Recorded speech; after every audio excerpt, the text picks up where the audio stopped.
Estamos haciendo una serie un poco pequeña, la verdad, sobre la oración.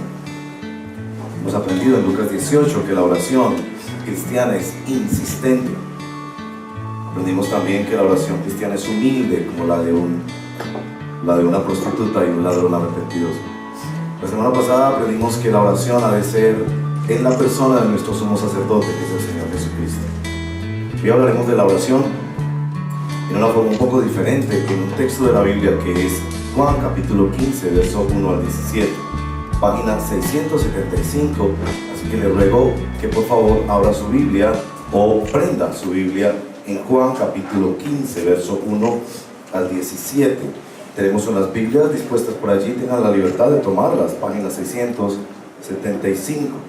Una de las cosas que nos encanta a los predicadores bíblicos es que mientras nosotros enseñamos la Biblia, usted aprenda cómo estudiar la Biblia. Así que vamos a hacer un pequeño ejercicio de estudio bíblico esta mañana y consiste en mirar cuál es la palabra que más veces se repite en esta porción de la palabra de Dios. Capítulo 15 del Evangelio de Juan, página 675, leemos de los versos 1 hasta el 17. Yo soy la vid verdadera y mi Padre es el labrador, está hablando nuestro Señor Jesucristo. Toda rama que en mí no da fruto, la corta, pero toda rama que da fruto, la poda, para que dé más fruto todavía. Ustedes ya están limpios por la palabra que les he comunicado. Permanezcan en mí y yo permaneceré en ustedes. Así como ninguna rama puede dar fruto por sí misma, sino que tiene que permanecer en la vid, así tampoco ustedes pueden dar fruto si no permanecen en mí. Yo soy la vid y ustedes son las ramas. El que permanece en mí como yo en él dará mucho fruto. Separados de mí no pueden ustedes hacer nada. El que no permanece en mí es desechado y se seca, como las ramas que se recogen, se arrojan al fuego y se queman. Si permanecen en mí, mis palabras permanecen en ustedes, pidan lo que quieran, se les concederá. Mi Padre es glorificado cuando ustedes dan mucho fruto y muestran así que son mis discípulos. Así como el Padre me ha amado a mí, también yo los he amado a ustedes. Permanezcan en mi amor. Si obedecen mis mandamientos, permanecerán en mi amor, así como yo he obedecido los mandamientos de mi Padre y permanezco en su amor. Les he dicho esto para que tengan mi alegría y así su alegría sea completa. Y este es mi mandamiento, que se amen los unos a los otros como yo los he amado. Nadie tiene amor más grande que el dar la vida por sus amigos. Ustedes son mis amigos si hacen lo que yo les mando. Ya no los llamo siervos, porque el siervo no está al tanto de lo que hace su amo. Los he llamado amigos, porque todo lo que mi Padre le oí decir, se lo he dado a conocer a ustedes. No me escogieron ustedes a mí, sino que yo los escogí a ustedes y los comisioné para que vayan y den fruto, un fruto que perdure. Así, el Padre les dará todo lo que le pidan en mi nombre. Este es mi mandamiento, que se amen los unos a los otros. Esta es la palabra del Señor. Oremos. Señor, gracias por la oportunidad tan bella de estar compartiendo hoy la palabra. Pedimos que por favor, por la gracia del Espíritu Santo, nos ayudes a recibir esta revelación en nuestro corazón, tanto que necesitamos ser ramas y solo ser ramas que permanecen y que solo permanecen. Ayúdanos, Señor, por favor, a recibir esta palabra en nuestro corazón, como cantábamos hoy, Señor, tu palabra, que podríamos estar como un náufrago en el mar y aún perderlo todo hasta el aliento. Podríamos ser como niños desamparados, sin hogar. Pero tu palabra, Señor, es la que se nos mete al corazón y hace cosas extraordinarias y da frutos para la gloria tuya, Señor. Guíanos, por favor, te lo pedimos en el nombre de Jesús. Amén. Pero ¿se acuerdan de cuál es la tarea de estudio bíblico? La palabra más repetida. Ahora, ¿cuál es la palabra más repetida en esta porción de la palabra de Dios? Díganme, por favor. ¿Cuántos piensan que es permanecer? Levanten la mano. Bien, bájenla por favor. ¿Cuántos piensan que es fruto? Bájala por favor. ¿Cuántos tenían otra palabra? Rama también se repite mucho. Las dos palabras que más se repiten aquí son fruto y permanecer. La relación entre esas dos palabras es el motivo de nuestra reflexión en el día de hoy. Y el hecho en particular, que nosotros, cristianos en particular, y quizás aún usted, si está apenas empezando a entender el Evangelio y viene a acompañarnos a escuchar y a participar de la adoración de Cristo, es que nos preocupamos muchísimo por el tema del fruto. De hecho, cuando yo leo este texto, me pregunto, ¿qué fruto estoy dando yo? ¿Qué estoy haciendo? Y tantas cosas que no han pasado y que no he hecho. Entonces me abruma el asunto. Está bien que nos preocupemos por el asunto del fruto, pero Jesús escribe esta porción para nosotros porque Él quiere consolarnos, no estresarnos, como vimos la semana pasada. Porque Él quiere definir la vida cristiana. Y quiere definirla desde nuestra relación con Él, como una relación de redención y de santificación. ¿Qué vamos a hacer con esta porción de la palabra de Dios? Vamos a hacer tres cosas.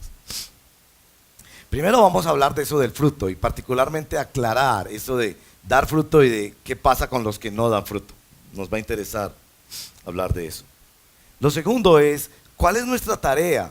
¿Y cuál es la tarea de Dios en esto de dar fruto? Porque muchas veces nosotros le pedimos a Dios que haga lo que deberíamos hacer nosotros. Y muchas más veces nosotros tomamos el lugar de Dios, tratando de hacer lo que solo Dios puede hacer. Y en tercer lugar, vamos a preguntarnos qué tiene que ver todo esto con la oración. Porque en particular he pasado durante la semana estudiando estos textos y preguntándome, ¿qué tiene que ver con la oración? Ya que allí, en este texto, están dos de los versos más extraordinarios de la Biblia. Sobre la oración me refiero al versos 7 y 16. Comencemos. El tema de dar fruto, casi podríamos ponerlo con una frase shakespeariana. La frase de Shakespeare es ser o no ser, esa es la cuestión. Nosotros deberíamos decir dar fruto o no dar fruto. Esa es la cuestión. En el verso 8 está definida la vida cristiana por el fruto. Mi Padre es glorificado cuando ustedes dan mucho fruto y muestran así que son mis discípulos. ¿Cómo sabe la gente que te rodea que tú eres un cristiano? Porque das fruto. Esto es muy importante para nuestra generación, porque en nuestra generación se define la vida cristiana por la vida de la experiencia. ¿Cómo te sientes en una experiencia cultica? Y yo no quiero negar el valor de nuestras emociones en la presencia de Dios. Sí, venimos y necesitamos llorar por nuestros pecados o a veces de gratitud por las bendiciones de Dios. Nuestros sentimientos juegan un papel muy importante en nuestra vida cristiana. Pero aquí nuestro Señor define la vida cristiana no por las experiencias que nosotros vivimos. Esto le responde a aquella persona que dice, ¿por qué no volviste a esa iglesia? Porque no sentí nada. Perdón, cristianismo no se define así. Cristianismo se define por dar fruto o no dar fruto. Ahora, aquí hay dos errores que yo debo clarificar. El primero es, ¿quién produce el fruto? Y por eso el texto empieza, verso 1 y 2, diciendo que Jesús es la vid verdadera, muy importante esa palabra, verdadera, y que papá Dios es el labrador, el jardinero que asegura que todo el proceso. ¿Quién es el que produce el fruto? Y debemos clarificar diciendo, es Dios. Es Dios el que produce el fruto. Es Jesús, que es la vid. Es Dios, Padre Dios, que es el labrador. Esto es muy importante también para notar algo en el texto. ¿Se dan cuenta que el texto dice, la rama lleva fruto, da fruto, pero no dice produce fruto? La rama desconectada del árbol no es nada. Ella sencillamente es un conductor que está debidamente conectada, y al estar debidamente conectada, claro, pasa lo que tiene que pasar, tiene que haber una manifestación de flora, de fruto en esa rama, pero la rama no es la que lo produce.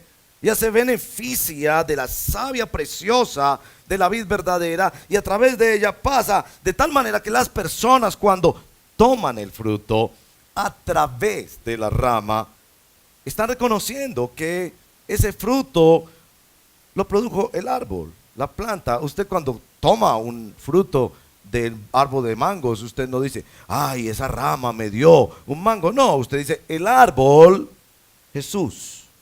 Y el labrador, que es el que lo cuida, lo poda, lo abona, lo cosecha, lo protege, ese fue el que me dio el fruto.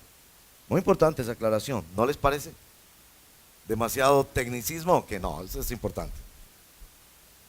Se los pregunto porque los veo muy serios, pero bueno. Ahora viene otro asunto más importante que definir aquí.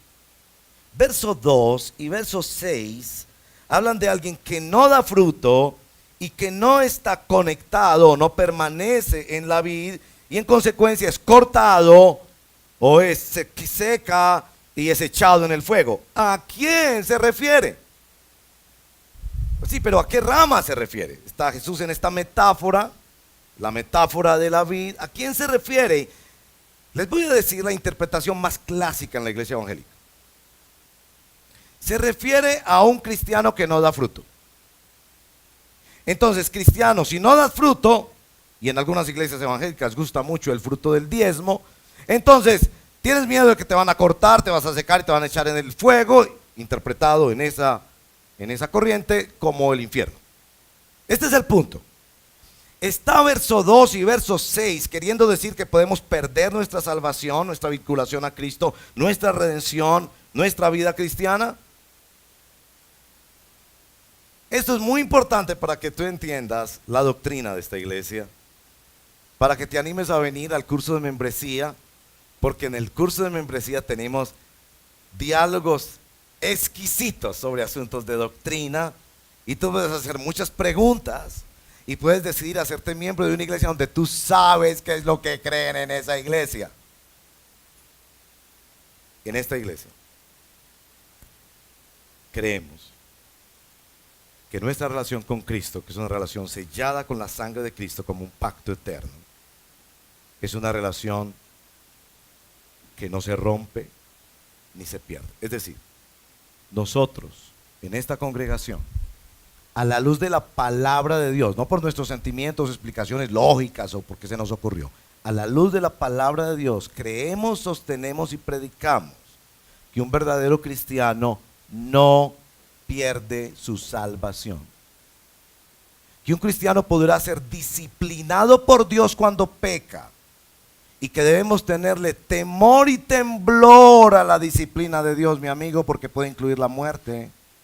Pero que lo que Dios ha dado de su salvación en Cristo, porque es su salvación, efectuada desde la A a la Z por su obra de gracia, no se pierde. Es decir, aquí no somos cristianos que vivimos deshojando margaritas, porque peleé con mi mujer, peleé con mi hijo. Bueno, si peleé con la suegra no es tan grave, pero si peleé con este, peleé con el otro, entonces si me muero esta noche y voy a vivir en ese estado de inseguridad. Es decir, nosotros predicamos la seguridad eterna, subrayo, eterna de nuestra salvación. Eso es un consuelo extraordinario para el alma del cristiano. Pero yo se lo puedo explicar en todas las Sagradas Escrituras, pero se lo voy a explicar con el Evangelio de Juan, citándole dos versos, capítulo 6, verso 37 al 39, ahí en el mismo Evangelio, capítulo 6, verso 37 al 39. Todos los que el Padre me da vendrán a mí, y el que a mí viene no lo rechazo, porque he bajado del cielo no para hacer mi voluntad, dice Jesús, sino la de aquel que me envió. Verso 39, y esta es la voluntad del que me envió, que yo no pierda nada de lo que él me ha dado, sino que lo resucite al fin del día. Eso es seguridad eterna de mi relación con Cristo. Capítulo 10, verso 27 a 29. A propósito, fueron los versos que Dios usó, no les había contado seguramente, fueron los versos que Dios usó cuando me resucitó para escuchar el Evangelio que Dios los usó para llamarme a mí al arrepentimiento de la fe la primera vez cuando yo recibí a Cristo como mi Señor y mi Salvador y fui salvo por la gracia de Dios. Fueron estos versitos a propósito. Capítulo 10, verso 27 y 28, el mismo Juan. Mis ovejas oyen mi voz y yo las conozco y ellas me siguen y yo les doy vida eterna y nunca perecerán, ni nadie podrá arrebatármelas de la mano. Verso 29. Mi Padre que me las ha dado es más grande que todos y de la mano del Padre nadie las puede arrebatar. Podría demorarme mucho más tiempo explicándoles eso, pero ahora usted viene con la pregunta. Entonces en el verso 2 y en el verso 6, ¿de quién está hablando? Ha habido dos respuestas en la historia del estudio bíblico. La iglesia ha respondido esta pregunta de dos maneras y creo que las dos son correctas y apropiadas de acuerdo a la palabra de Dios. La primera, Israel. En el Antiguo Testamento Israel es la vid. Y evidentemente Jesús está diciendo aquí, esta vid no ha dado el fruto. Por eso subraya verso 1, vid verdadera. Jesús es la vid verdadera. Jesús toma el lugar de Israel para cumplir el plan de Dios. Israel no dio el fruto. ¿Cuál era el fruto que debería dar Israel? Yo lo resumo en dos, hay más. Predicar el evangelio a todas las naciones, Israel no lo hizo. Y prepararse y señalar al Mesías, Israel no lo hizo como nación. Así que esa nación ha cumplido la parte del plan de Dios ahora. Jesucristo es la vid verdadera y su pueblo, como veremos más adelante. La segunda respuesta es Judas. Capítulo 13 a 17 de Juan son un solo discurso. La mayoría de estudiosos lo consideran un solo gran discurso. Un momento íntimo de Jesús con sus discípulos, donde se hablan cosas que no están registradas en otras partes de la Biblia. Extraordinario, capítulo 13 a 17 de Juan. Muchas cosas nos dice ahí. Por ejemplo, habla de la venida del Espíritu Santo, de la formación de la iglesia, de la identidad del cristiano en Cristo, pero algunos hechos puntuales, la lavada de los pies y otros, pero sobre todo la traición de Judas. Es una persona que los ha dejado a ellos muy preocupados porque Judas hizo milagros. Judas anduvo en la comunidad de discípulos. Judas predicó el evangelio. Pero Jesús ha señalado claramente en Juan que estaba destinado para ser hijo de perdición, que él no hacía parte. El punto es este. Judas es el que representa la fe falsa. Gente que se mete dentro de la iglesia o dentro de las cosas cristianas, que aún predica cosas cristianas, aún practica cosas cristianas, pero no pertenece a la vid. No hay vida para la rama si no está conectada a la vida. Ese es el punto de Jesús. Ese tenía que ser cortado porque no perteneció a la vida. Este es el punto que más me interesa que recuerden hoy. Permanecer se da por pertenecer. Entonces, no es posible un cristiano que no dé fruto. De hecho, es el fruto el que muestra que es cristiano. Y ahora verán que voy a darles las acepciones bíblicas para fruto. Espero que algunas de esas les sorprendan, porque es sorprendente lo que la Biblia llama fruto versus lo que nosotros muchas veces y erróneamente llamamos frutos. Ahora, la segunda cosa que necesitamos ver es cuál es la tarea de Dios y la nuestra. Es decir, cuál es nuestro trabajo en ese asunto de dar fruto. ¿Cuál es el trabajo de Dios? Primero, nuestra tarea dando fruto. Noten que el texto insiste que la única preocupación que debe tener la rama es por permanecer. Ahora nos dice varias cosas de permanecer que darían para toda una serie de exposiciones porque son extraordinarias. Primero, permanecer en la palabra, versos 7 y 10, que es la misma idea de permanecer en el mandamiento. Es decir, permanecer en la palabra no es solo leerla, sino obedecerla. Versos 9 y 10, permanecer en el amor con Jesucristo y aún en el amor con los hermanos de la congregación.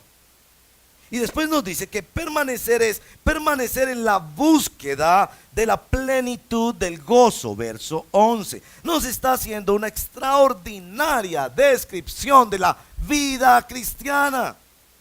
Si usted todavía no es cristiano, usted debe prestar atenta atención a esta descripción. Porque ser cristiano no es un asunto experiencial o cultico, sino la transformación de una vida que no daba fruto y ahora da fruto para la gloria de Dios. Si usted es cristiano, le ayudará muchísimo a entender esto, porque su vida cristiana no se puede amparar en experiencias que usted vive, aunque sean buenas, sino en dejar que su vida se conecte de tal manera con Dios que fruto naturalmente salga de usted. La rama no está estresada por dar fruto. La rama está inquieta solamente por permanecer. Como el niño. El niño nunca está preocupado por pensar cuánta comida hay en la despensa de papá y mamá. El niño solamente está preocupado por estar cerca de papá y mamá. Nuestra tarea es permanecer, estar conectados a Él. ¿Cuál es el trabajo de Dios? El texto del verso 1 nos dice que Él es la vid verdadera, que el Padre es el labrador. A propósito, yo soy la vid verdadera es uno de los 7 grandes yo soy del Evangelio de Juan. Extraordinario estudiarlos. Primer trabajo de la vid y labrador es, primero, hacer producir fruto. Dios está en el trabajo de que tú produzcas fruto. Ese es el trabajo de Dios. Interesante. No es el trabajo tuyo, es el trabajo de Dios. Dios está buscando muchas formas para que tú produzcas fruto. Ahora, tengan en cuenta esto. Mucho de lo que nosotros pensamos que es fruto, Dios no lo ve así. Y mucho de lo que nosotros pensamos que no es fruto, para Dios es un extraordinario fruto. Se acabó el negocio y tú dices, ay, yo quería producir mucho dinero para dar muchos diezmos a la iglesia en esta gran empresa, y se quebró la empresa. Y Dios mira desde el cielo y se ríe y dice, y no sabes cuánto fruto saqué yo de esa quiebra. O la relación interpersonal se dañó, la salud se quebrantó y Dios está produciendo fruto. Él está en el negocio de producir fruto en ti. Mira lo que te voy a mostrar. Verso 2, fruto. Verso 4, fruto. Verso 2, más fruto. Verso 5 y 8, mucho fruto. Verso 16, permanente o perpetuo fruto. Dios está en el negocio de hacer de que tú produzcas y produzcas más y más fruto. Solo que, mi amigo, generalmente no es el fruto que tú estás pensando. La segunda cosa que hace el labrador es limpiar y podar.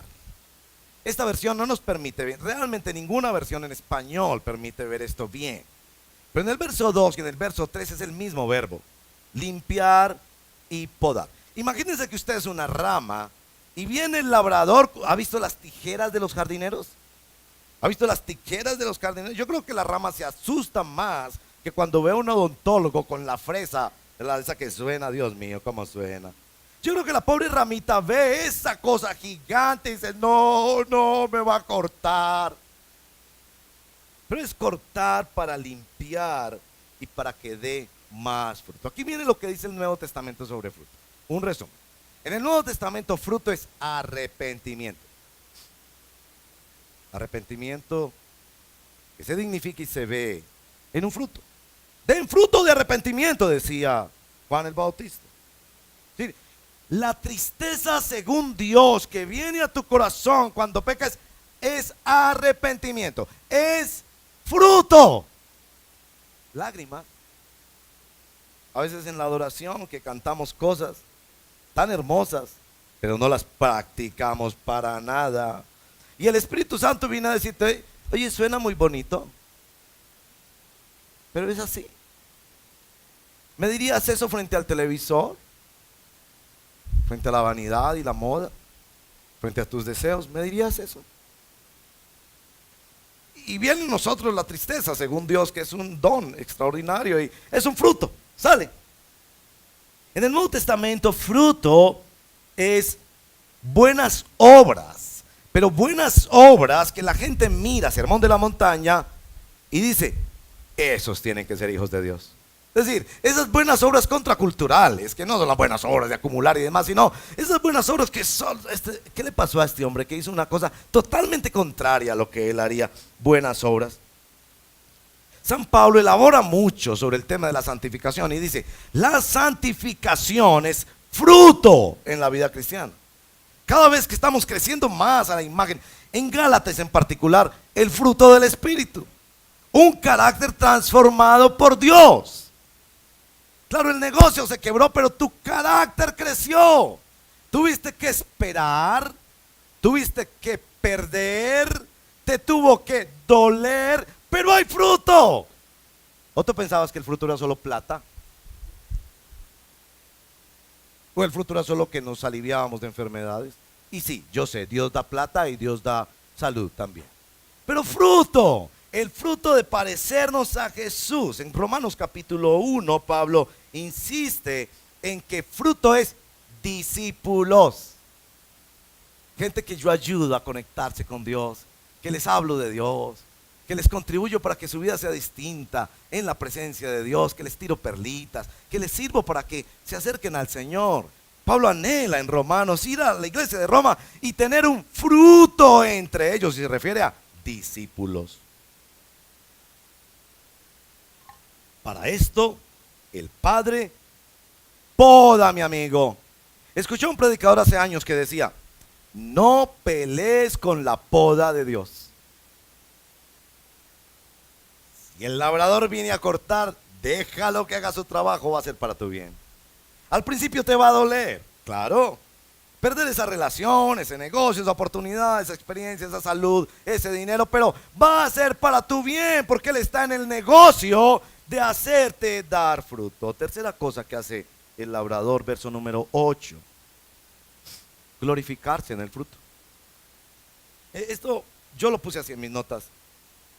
Dios es el que mide el fruto porque el fruto es para Él. Cuando usted va al restaurante, usted pide la comida, ¿quién es el que determina que gustó o no gustó? Aquel para quien es el plato de comida. El chef podrá venir a decirle y a decir todas las alabanzas sobre ese plato de comida, pero si no gustó, no gustó. El fruto es para Dios y es para la gloria de Dios. Solo Dios mide el fruto. Yo creo que en la eternidad futura nos vamos a sorprender muchísimo con algunos frutos que ni los vimos. Y Dios dirá, ahí hubo mucho fruto. Yo saqué muchas cosas ahí. Mucha gente se benefició. Mucha gente comió de un fruto que yo saqué de ti, aunque tú no lo viste siquiera. Tengo esto en mis notas. Nuestro error es que medimos mal el fruto y llamamos fruto muchas veces a lo que no es fruto. Bueno, entonces ustedes van a decir, ¿y qué tiene que ver todo esto con la oración? Y yo me hice la misma pregunta toda la semana, mi hermano. ¿Qué tiene que ver todo esto con la oración? Porque el verso 7 y el verso 16 están ahí. Y son de los versos más extraordinarios del Nuevo Testamento sobre la oración. Mire verso 7. Si permanecen en mí y mis palabras permanecen en ustedes, pidan lo que quieran, por Dios. Pidan lo que quieran. Es nuestro Señor Jesucristo diciéndole a sus discípulos, pidan lo que quieran. Esto funciona más o menos así. Yo no sé si ustedes han hecho rompecabezas. Yo tengo épocas en que hago mucho rompecabezas. Y en los rompecabezas hay unas piezas que no le cuadran a uno. Que muchas veces inclusive uno dice, esto seguro fue un error. Fue que en la fábrica de rompecabezas, uno de los rompecabecistas dejó caer esta pieza aquí, o se la tiraron a uno nada más para enredarlo a uno y que uno se demorara bastante. Así uno lucha con el pedazo de pieza. Pero cuando está llegando al final, y muchas veces es la última, uno la pone y dice, claro, ahí sí cuadró. Ahí sí cuadró la pieza. Yo creo que así funciona este texto y quizás otras partes de este texto también, pero sobre todo en la oración. ¿Qué relación tiene la oración con el permanecer en la palabra de Dios, con el amor de Dios, con el gozo, la búsqueda del gozo pleno con esto de el fruto en la vida cristiana. Yo no tengo mucho más explicación que darles, francamente, que decirles cómo lo vive un cristiano verdadero y decirle, tal vez si usted no lo vive así, es que usted todavía no ha llegado a Cristo. Pero es en la oración donde el cristiano logra entender palabra de Dios en profundidad. Es en la oración el momento donde el cristiano se sabe más amado que por cualquier otra persona del mundo. Es el momento en la oración, no siempre, pero por lo menos un verdadero cristiano lo ha vivido, así sea un segundo en su vida, un instante. Me dolería mucho saber que lo ha vivido solo un instante. Pero es como ese pedazo de cielo cuando el problema no se ha resuelto. El dolor sigue ahí. La pérdida fue pérdida y no se ha recuperado y quizás no se recuperará. Pero hay una paz de Dios que sobrepasa todo entendimiento y la palabra de Dios atraviesa en una manera y entramos en un secreto de Dios donde el amor es la única explicación y hay un gozo que lo supera todo, un gozo que no da la comida, no da el sexo, no dan los hijos, no da la plata, no da la fama, no da la educación. Es algo que está solo en la presencia de Dios. Y por eso Jesús no puede dejar de mencionar la oración en este texto. Es ese momento de intimidad con Dios. Ahora, si usted no ha vivido eso nunca, es como el joven que nunca se ha enamorado y le parece absolutamente ridículo que dos personas se den picos en un parque, se cojan la mano y se queden mirándose por horas y diciéndose bobadas. Él no lo va a entender. Explíqueselo todo lo que quiera y él no lo va a entender. Solo el día que se enamore y haga esas mismas cosas y sus amigos se burlen de él, ahí va a decir, ya sé de lo que me estabas hablando. Yo no les puedo explicar eso más que así. Más que decir que Jesús ha señalado esto aquí. Quien está conectado con Jesús tiene una tal conexión que en esa intimidad con Dios pide lo que quiere. Pero eso que quiere es en conexión con Jesús. Está apoyado en la palabra. Surge de una relación de amor. Es por una búsqueda de un gozo cumplido en Jesús. Es una rama pegada a Jesús. Y el fruto sale. Y el fruto sale. Y sale más fruto. Y sale mucho fruto. Y sale permanente fruto. Hay una relación de la oración con el fruto. Esta es la segunda cosa que quiero decir.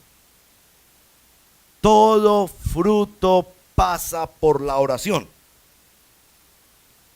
Si la rama no produce el fruto, sino que es el árbol, la vid verdadera, y es el jardinero, nuestro Padre que está trabajando en nuestras vidas, aunque no nos demos cuenta, para producir fruto. Si la rama no produce el fruto, entonces el fruto hay que pedirlo. Ahí está la oración. Hay que pedirlo. Conozco personas que luchan con su carácter por años, rencorosos, pagados de su parecer, tercos, egocéntricos. Y yo pregunto, ¿le has pedido al Señor el fruto en ese aspecto de tu carácter? ¿O vives quejándote y dándote látigo toda la vida? ¿Se lo has pedido? Porque si no, estás tratando de conseguirlo en tus fuerzas. Estás tratando de producir tú esa savia y ese fruto y así no funciona. El fruto es pedido, no producido por la rama. Lo tercero que quiero decir es, el fruto es pedido en la vida de la vid, que es la comunidad centrada en Cristo. Voy a repetir esa frase porque tengo que pedir perdón sobre esa frase. El fruto es pedido en la vida de la vid, que es la comunidad centrada en Jesucristo. Y les voy a pedir perdones por esto.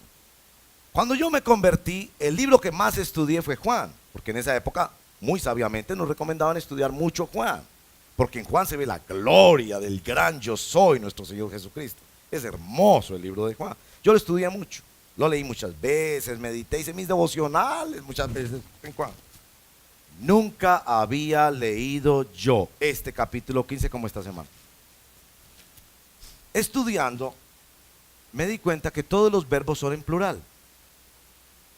Y me di cuenta que nuestra generación es una generación muy individualista. Que nosotros escuchamos esto y pensamos, ay, yo debo estar conectado a Cristo. Y eso no es lo que nos quiere decir. Tú estás conectado a Cristo, pero también conectado a la vida de Cristo, al cuerpo de Cristo. Es decir, este es un texto profundamente comunitario. Tú no puedes decir, pertenezco a Cristo, pero no pertenezco a una iglesia local. Perdón. Es decir, que hay frutos en tu vida que no van a llegar hasta que no estés conectado a iglesia, mi hermano. Porque esa es la vida. ¿Me hago entender? Es decir, a nosotros nos predican un cristianismo muy individualista. Dios, la Biblia y tú. Reclama promesas, órale a Dios y que esté diciendo, no. Todo esto es en plural. Vas a tener que pedirle a hermanos en Cristo que te conozcan y oren por ti. No es individual, es colectivo, es una vida de iglesia. Es decir, nosotros decimos aquí, para afianzar nuestra idea y nuestro compromiso con la membresía de la iglesia local, decimos, nosotros no asistimos a una iglesia. Nosotros nos sometemos a una iglesia. Pero después de estudiar esto esta semana, yo dije, no, vamos a un nivel más lejos. Yo pertenezco a una iglesia. Es decir, yo soy propiedad de una iglesia. Esta mano le pertenece a este cuerpo. Este cuerpo hace lo que sea necesario y conveniente para que esta mano funcione. Esta mano no existiría sin este cuerpo. ¿Me hago entender? No, yo estoy conectado a Dios. No.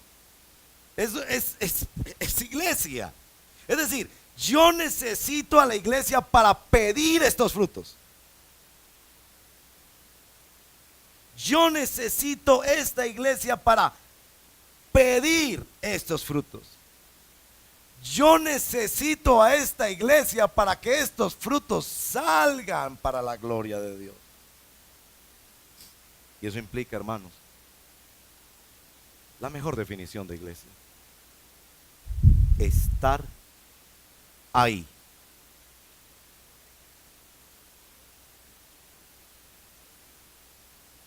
No nos están diciendo que es placentero estar en la iglesia. Nos están diciendo que es la vida y que debemos estar permaneciendo en la vida, que ese es el cuerpo de Cristo, que ese es Jesús, que Él es el tronco, si quieren, que Él es el árbol y que todos conectados unos con otros, todos con Él. Pero es estar ahí. Ahora van a entender otros dos textos que aparecen también como esas piezas de rompecabezas que solo cuadran al final, que es el verso número 17. Ámense los unos a los otros.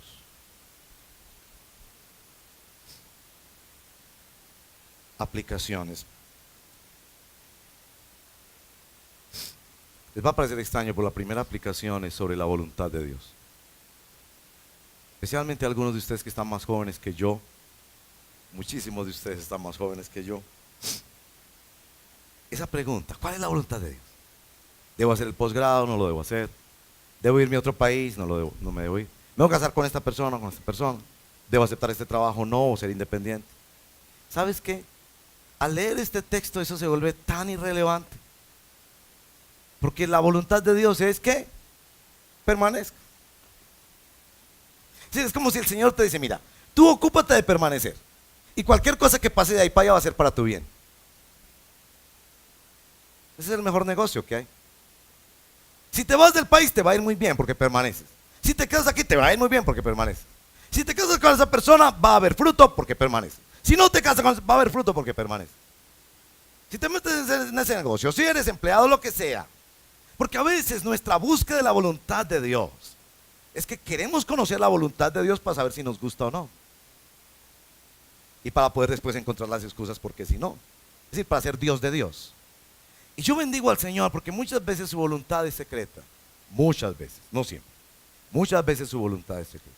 Pero aquí hay una cosa clarita. Él te dice, permanece en mí. ¿Cómo? Palabra, amor, busca el gozo. ¿Dónde? En comunidad. Permanece. Permanece. Segunda aplicación. Vida devocional. Sin duda, esto toca nuestra vida devocional. Como personas y como comunidad. Hermano y hermana, busca palabra todos los días. A veces la palabra no es un alimento delicioso. A veces es una medicina necesaria. En cualquiera de los dos casos, busca palabra. Busca conectarte con el amor de Cristo. Nadie te ama como Él. Busca la plenitud de gozo en Él. Tercera aplicación. Nos ha hecho el texto unas correcciones, una teológica. Espero que la recibas en el nombre del Señor. Es verdadera, es bíblica, es sana interpretación bíblica.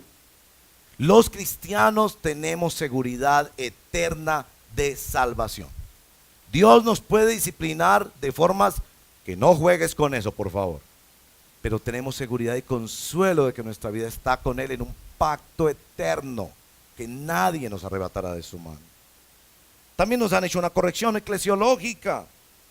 Nosotros no podemos decir que pertenecemos a Cristo y no pertenecemos a una iglesia.